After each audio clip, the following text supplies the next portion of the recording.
Hello guys, welcome back to The Tried Truth. In this episode, I'm going to be reviewing Dunhill's Egyptian Smoke. It's part of their signature collection, just released in 2020. Yeah, signature collection. And I'll tell you what, this is one I stumbled across an ad from Joma Shop, popped up on my feed, and just from their picture, I was kind of enticed a little bit. Right away, when I saw the name of it, I thought of something like Issey Miyake's Noir Ombre, because of the ambery, spicy, warm, sweet, and smoky. Very attractive fragrance, the Issey Miyake. So I was hoping this would be along those lines, maybe tweaked a little different or something like that. So I went ahead and picked it up. I have smelled it because I'm impatient. But the accords of this fragrance are woody, rose, warm, spicy, sweet, vanilla, tobacco, cacao, green, citrus, and patchouli.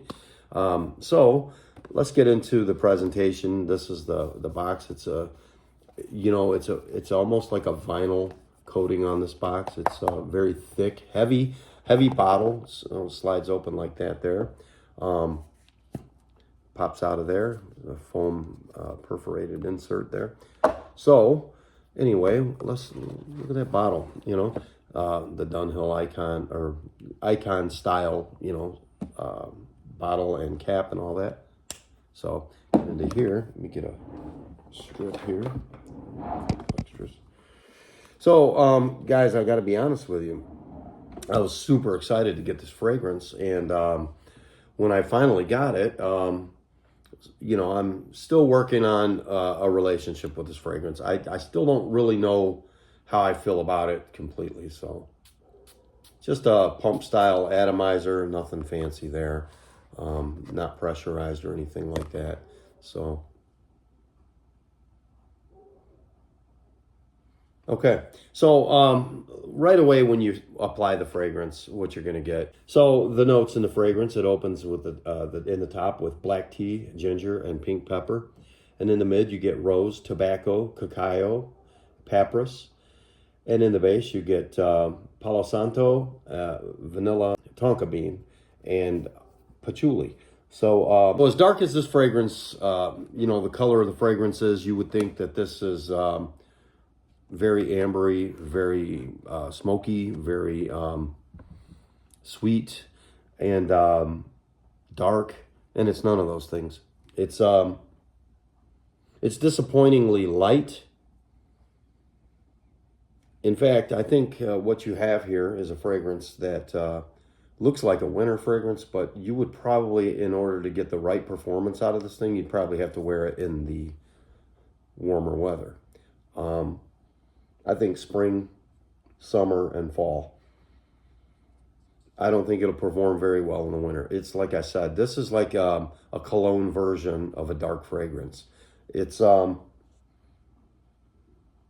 was never so disappointed, and I felt almost bait and switched by the picture that I saw. In fact, when you look in Fragrantica here, what this reminds me of, you're going to see things like Noir Ombre by Issey Miyake, which is an excellent, sweet, dark, ambery, smoky, so smoky fragrance, and it's almost roasted marshmallow campfire smelling.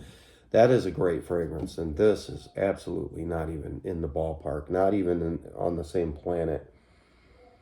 Now, don't get me wrong, this is pleasant, but it's a weak, very weak fragrance. It's a very misleading fragrance. And, I had every intention of giving it a great review because it's still, for what it is, it's decent. It smells really good. It's not a harsh fragrance in any way. It's very light. But this is something you want to wear in warmer weather, because if you want that type of, the smell that you're paying for, the notes that you're buying here, if you even want to get anything out of them, you definitely want to wear this in warmer weather. Definitely. Can't smell it on the paper at all, but you can smell it off your skin. Very powdery. Too much rose, and the rose in this is almost a feminine rose.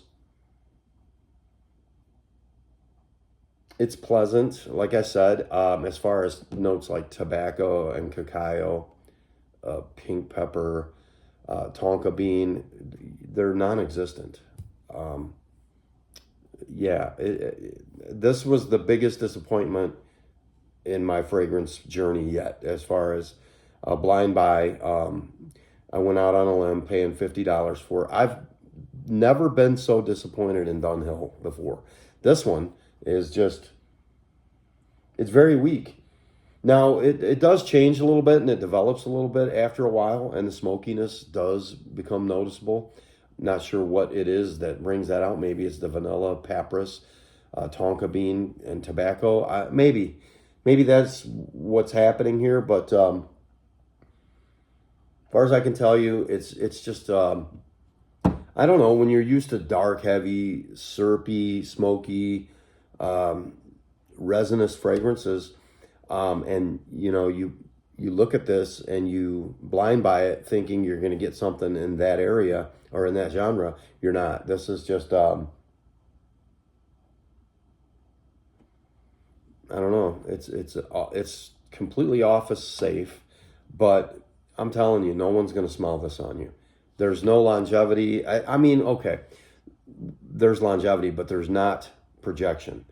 You don't get any projection with this fragrance.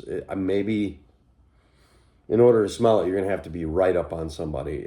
So there's no performance as far as projection. You're not getting anything for your money with this one. Like I said, I'm completely disappointed. I know the line has done well, and there's a lot of good offerings. And I've watched a couple of reviews on it before I bought it because I was kind of curious what others had to say about it. This is certainly, like I said, the only way you'll get any projection out of this is to wear it in warmer weather. Um, it smells like rose water, kind of like rose water. So you know what, guys? Real quick, I just want to run through these pros and cons here with you and see if there's anything that stands out to me.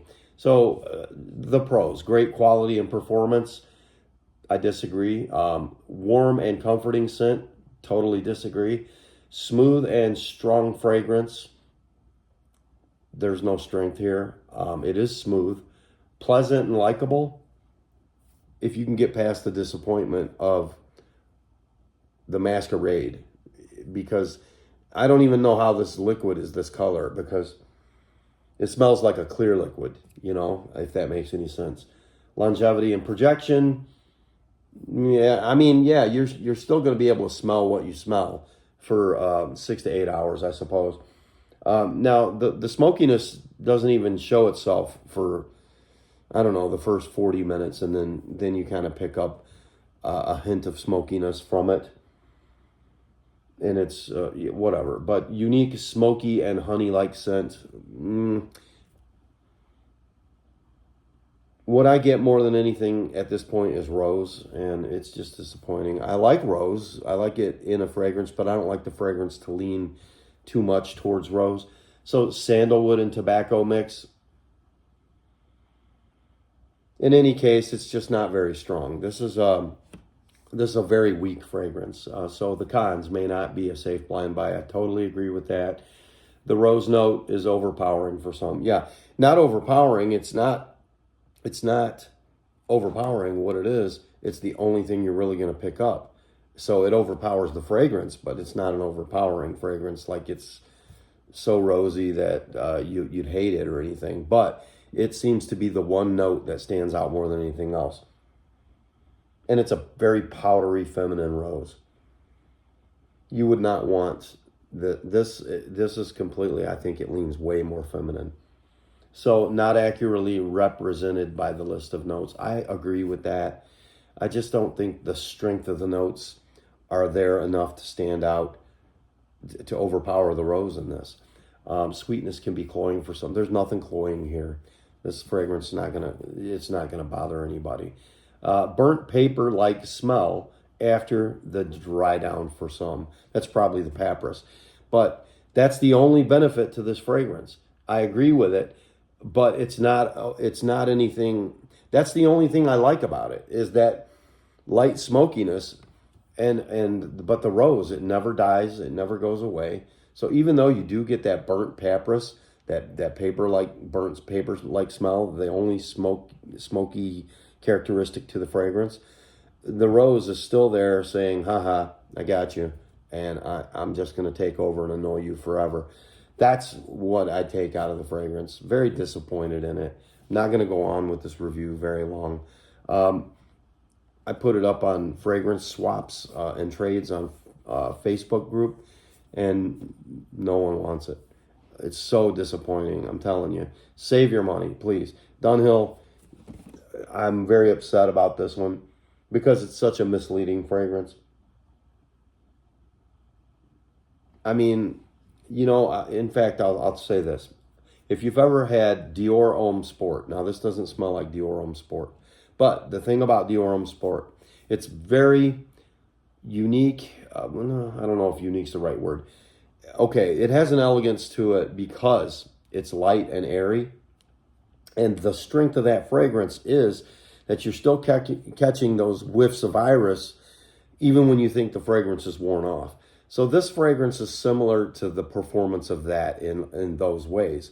And one of the classiest things about Dior Homme Sport is it still smells like Dior Homme Intense and Dior Homme a little bit, but on that airy, wafty note. So the performance of that is similar to this. And you still get the hang time with this, but like I said, if you like a feminine, rosy scent, and you're willing to sacrifice that to get to the papyrus, the smokiness of the fragrance, which is just a combination of the other notes. And I'm not going to bore you guys with this one any longer. I'm very disappointed in it. I thought it would be better. I totally give it a thumbs down. I don't recommend it to anyone. There's so much better stuff for this price range. CK1 Shock is a better fragrance. I mean, come on, guys. That's saying a lot. A $20 fragrance blows this away. Better performance, better smell, better everything. Yeah, I wouldn't waste my time on this one. It is, if I could say anything good about it, I mean, it's well-rounded. It's got a classiness to it and all of that, but it's very, very weak and very subtle. Try this on an 80-degree day, and you might get better performance out of it. But cooler weather, it's a pass for me. I wouldn't recommend the fragrance. I would totally skip this one. So anyway, I told you if you wanted an honest review, stop by, because I'm not going to lie to you. But my taste and other people's tastes are going to be different. So, you have to use your own opinion on this one. But I can tell you, don't blind buy it. Don't pay $50 for it. If the price came down to $25, I would say go for it, because it is a nice fragrance, but it's not what it's masquerading to be. It's not this, doesn't it look like Azzaro's Most Wanted by Night? Doesn't it look like, I mean, come on, so many other fragrances like, what's the one? Dolce Gabbana, the one, EDP. It has that ambery color, but you're not getting anything close to that. It says it has tobacco in it, but you're not going to notice it. The notes are so subtle. Out of what you have here, out of these notes, all that you pick up here at this stage in the fragrance, a few minutes in, all you're really going to get, maybe the black tea and the rose, and everything else is so combined and relaxed that you pick up like a clean bathroom smell. That's pretty much all it is. So yeah, it's a pass for me. Thanks for stopping in and checking out the review today. I wish it could have been better. I wish I could have been more enthusiastic about it. I'm kind of disappointed because I actually spent closer to $60. I think $55 on it with shipping and everything, probably about $60. And I'm pretty much stuck with this one unless I give it away. So yeah, tread lightly on this one, guys. Thanks for checking out the review, and hope to see you next time.